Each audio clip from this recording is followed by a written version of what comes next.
guys, more bad news for P. Diddy. Texas being exposed. Tweets raging away. Oh Lord. Hey guys, just want to upload daily and consistent content. Comment down below. Give this video a thumbs up. I would really appreciate it. Stay tuned and let's get straight into this video. So Beyonce has made a huge statement as of 2-3 hours ago, and I want to open up the video with this. USA Today states that Beyonce announces Cowboy Carter tour officially, but questions remain.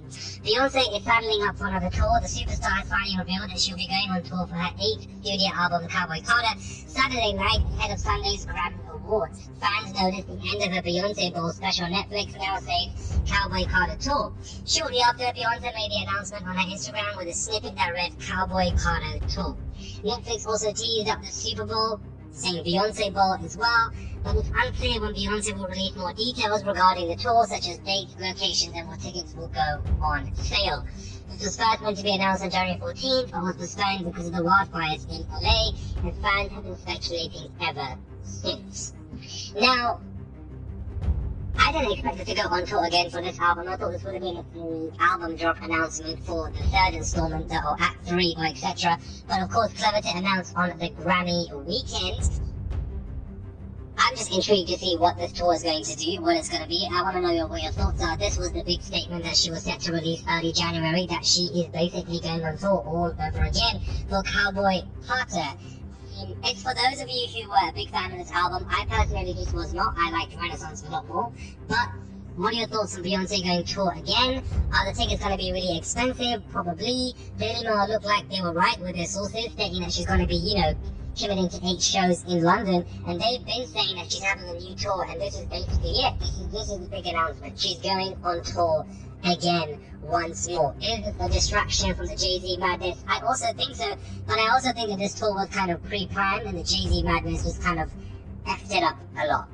Now Kanye'S is back on Twitter, and there are numerous tweets that he basically has made, especially in regards to Pamela, and I'm not really sure why, but one thing that he has done is unfollowed everybody but Taylor Swift, and is basically showing everybody that he's unfollowed everybody but Taylor Swift.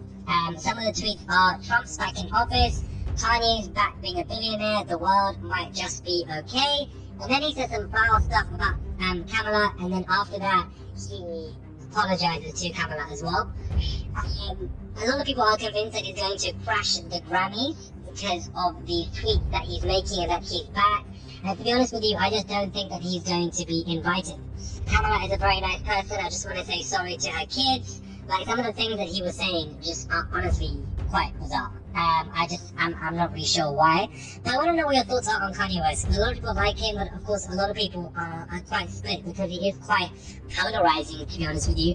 I don't think he's even going to be invited to the Grammy. He said, Shalom, the world is so lucky to have me. F reading, anyone can do it. And then, of course, damn, just warming up, I'm rich. I can say whatever the F I want. I do this for the broke me. Shout out to broke me. This one's for you, period. Calling X Twitter is like calling Ye Kanye. I don't want to hear nobody call Twitter Twitter. I mean, X, don't call X Twitter. And then responding to stuff about how Taylor Swift is the only person Kanye is following. So I feel like we've gone back a couple years, because the Kanye tweets would always catch the headlines, and it looks like he's back doing that all over again. Now, some pretty bad news for Diddy, guys. Sean D. Combs has encountered another legal setback as a judge denied his request for unrestricted access to sensitive videos submitted by Cassie, evidence in an ongoing legal battle. The denial comes amid claims by prosecutors that Diddy's request showcases a willingness to violate the protective order in order to embarrass a former partner. The videos in question, which Diddy has referred to as proof of his innocence, were provided by Cassie as part of a case against the Bad Boy Entertainment CEO. Diddy has claimed these tapes demonstrate Cassie's consensual participation in the alleged activities. However, prosecutors argue that some of these videos are particularly sensitive and require stricter regulations to protect Cassie's dignity and her privacy. Under the current protective order, Diddy and his legal team are permitted to view these tapes only in person, under the supervision of law enforcement. While Diddy has access to review many of the submitted videos to build his defense, the restricted tapes cannot be viewed without oversight. In a court document filed January 28th, prosecutors detailed their concerns about Diddy's intentions. They emphasized that his request for unrestricted access could be an attempt to embarrass Cassie, basically victim one, and litigate the case in the public domain.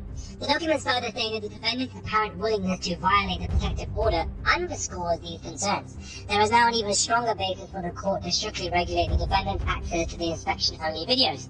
The judge sided with the prosecutors, denying Diddy's request for unrestricted access whilst providing alternative options for his legal team to review the footage. The ruling allows the defense to view the tapes, extra necessary information, and even manipulate the videos for their case, all within the constraints of the protective order. So why is Diddy so desperate to violate this and obviously, want to get things out? So this is a denial. Diddy's request for unrestricted access to Cassie's videos have been denied. He wants this to be leaked to the public domain. That's why there were conversations about prison leaks, people in, his inmates viewing stuff. He wants people to see that there actually is some context that isn't him beating up Cassie. He wants videos out there to show that Diddy and Cassie were doing things in a consensual manner or in a way that looked consensual even though it probably wasn't. He wants to change the public perception because that's what he cares about. This is why he wanted this access privately, but it's been denied because he's only allowed to view this stuff with supervision. Because if it was not supervision and the desperate attempt to violate protective order, he would get these videos, no supervision, and have some on a personal access, send it to somebody that can obviously leak it, probably his children, probably some inmates with internet access because he's violated DOP rules before.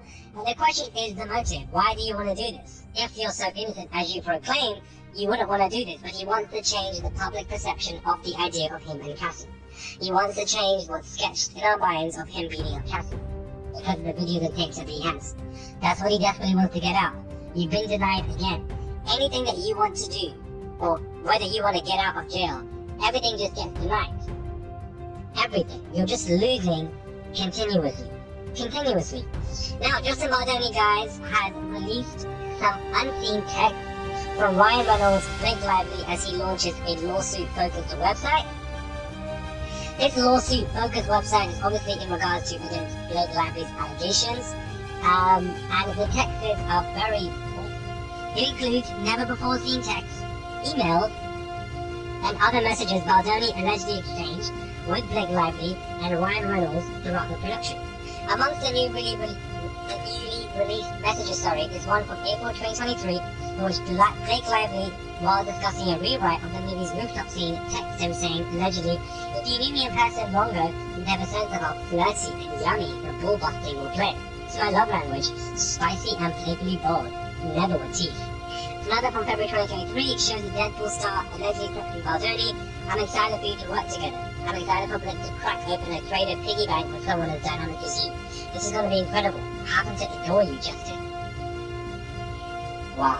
Here's Baldoni is hitting back at several of Lively's claims on the site, as he also included screenshots of alleged correspondence with the film's intimacy coordinator. He shared text messages showing alleged attempts to address Lively's claim that he made her feel uncomfortable whilst working together. She also claimed the actor directed and launched an orchestrated smear campaign to tarnish her reputation, is what she basically alleged in her lawsuit. Okay, so this is actually a good move from his behalf. It's actually a genius move. I don't know where he got these receipts from, probably in his piggy bank, but of course it doesn't put Blake Lively or even Ryan Reynolds in a good light at all, and of course it helps the credibility of, Justin's case. Justin Baldoni says he now has cold-proofed Blake Lively and Ryan Reynolds had it out for him several months before she dropped her Christmas surprise lawsuit against him. According to new docs obtained by TMZ, Justin alleged the malicious and reckless defamation of his character started as early as Halloween, and he has amended his lawsuit. Here's the evidence. Justin Team's claims, observers of the article found viewing the HTML source code actually was generated referred to a date of Halloween. So in layman's terms and in Justin's lawsuit, he says that shows that New York Times started building the allegedly defamatory article no later than October 31st. Team Baldoni said it's significant because the elements behind the now infamous article strip away the legal shields that Lively, the Times, and other Lively parties were likely relying on to protect their malicious acts of defamation. So Baldoni is going in, guys. He is going in. A lot of this is just very messy. Do let me know your thoughts, guys, when it comes to this video, Kanye's tweet, Beyonce's announcement. Diddy basically being denied, just about only exposing Blake Lively, a lot of information in 10 minutes. Please do subscribe to the channel, I would really appreciate it, guys. Let's get to 400,000 subscribers. Comment down below, give this video a thumbs up, do send a super thanks if you guys wish to. There's a $sign there, you can send whatever you want, it will go a long way. And I'll catch you guys soon for another video.